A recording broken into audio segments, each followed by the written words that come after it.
बिंद्रा नवागढ़ विधानसभा में चुनाव नजदीक आते ही पार्टियों ने प्रचार भी तेज कर दिया है। आज भाजपा प्रत्याशी गोवर्धन सिंह ने देवभोग के 36 गांव में बाइक रैली निकाली। रैली में पार्टी कार्यकर्ताओं के अलावा आम नागरिक भी शामिल हुए। रैली देवभोग से निकलकर कोदोबेड़ा, मड़ा गांव, अमाड़ बहरी आदि जगहों पर पहुंची। गांव-गांव में लोगों ने रैली का स्वागत किया। भाजपा प्रत्याशी मांझी ने कहा कि पिछले 5 साल में बिंद्रा नवागढ़ का सरकार ने उपेक्षा किया। जगह-जगह पर खुली सड़क और मूलभूत समस्याओं से जूझ रहे ग्रामीण इसके प्रमाण है। और इसके साथ ही भाजपा इस बार बिंद्रा नवागढ़ में भाजपा की जीत होगी, इस तरह की बात कही। किन मुद्दों को लेकर आप चुनाव प्रचार कर रहे हैं? मुद्दा तो अभी कुछ नहीं है। भारतीय जनता पार्टी का जो मतलब यहाँ इस प्रदेश में चुनाव प्रारंभ हो गई है और हम उस चुनाव में घूम रहे हैं। आज यहाँ बाइक रैली था झाकरपारा मंडल का। बाइक रैली के माध्यम से हम लोगों को भारतीय जनता पार्टी की योजनाओं के बारे में बता रहे हैं कि भारतीय जनता पार्टी ने जो 15 साल में जो योजनाबद्ध तरीके से काम किया और आज आदरणीय नरेंद्र मोदी जी जो इस देश में जो काम कर रहे हैं, गरीबों को ध्यान में रख करके जो 80% राशि जो बजट केंद्र का वो गरीबों को दृष्टिगत रखते हुए बनाई गई है। इन विषयों को लेकर के हम आज बाइक रैली के माध्यम से उन जहाँ पर हमने रुका कुछ लोग से मिलकर के इसी विषय पर ही चर्चा कर रहे हैं।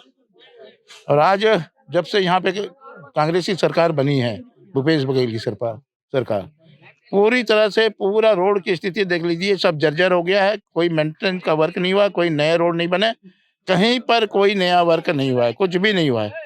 इन चीज़ों को भी हम बताने का प्रयास कर रहे हैं कि भाई इस 5 साल में एक भी ऐसी योजना यहाँ पे लागू नहीं हुई जिसके माध्यम से इस क्षेत्र का विकास हुआ होता है।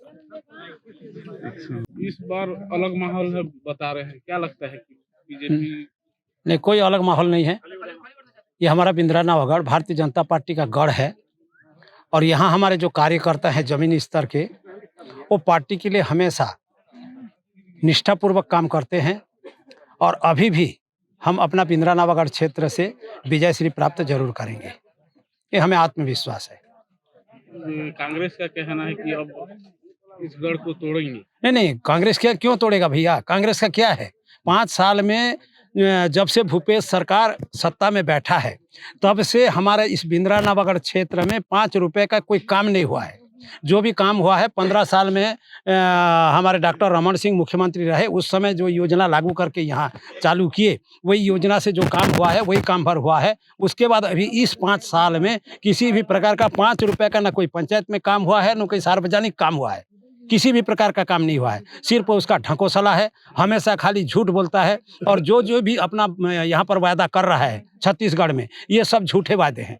जैसे पिछले समय में 36 पॉइंट का एक घोषणा पत्र जारी किया था, उसमें से सिर्फ कुछ किसानों का कर्जा माफ हुआ है और कुछ किसानों को वही 2500 रुपये जो दूंगा बोला, बस वही एक किसान को लाभ हुआ है, उसके सिवाय कुछ भी नहीं। बाकी 34 पॉइंट अभी तक भी एक भी घोषणा पूरा नहीं किया है। न कोई गरीबों का हित में काम किया है, न कोई किसानों के हित में काम किया है, न बेरोजगारों के हित में काम किया है, न जवानों के हित में काम किया है। ऐसे किसी भी प्रकार का कोई भी 1 रुपए का भी हम काम हमारे छत्तीसगढ़ में बिंद्रा नवागढ़ में देखने को नहीं मिला है। और अभी भी उस स्थिति को देखते हुए भले वो कांग्रेस बोलते रहेगा कि हम ऐसे करेंगे, तैसे करेंगे, वो करेंगे, वो करेंगे, वो सब झूठा वायदा को हमारे पूरा आम पब्लिक जान चुके हैं। और अभी भी यहाँ से कांग्रेस हारेगी और बुरी तरह से हारेगी और गोवर्धन भैया हमारा ज़्यादा से ज़्यादा, मैं तो नहीं बोलूँगा, 25,000 से ज़्यादा मत में जरूर जीतेंगे। इस बार भी बीजेपी का ही गढ़ रहेगा। बीजेपी का ही गढ़ रहेगा। ये हम अब इस समय हम चौका मारेंगे, इस समय हम चौका मारेंगे बीजेपी के लिए।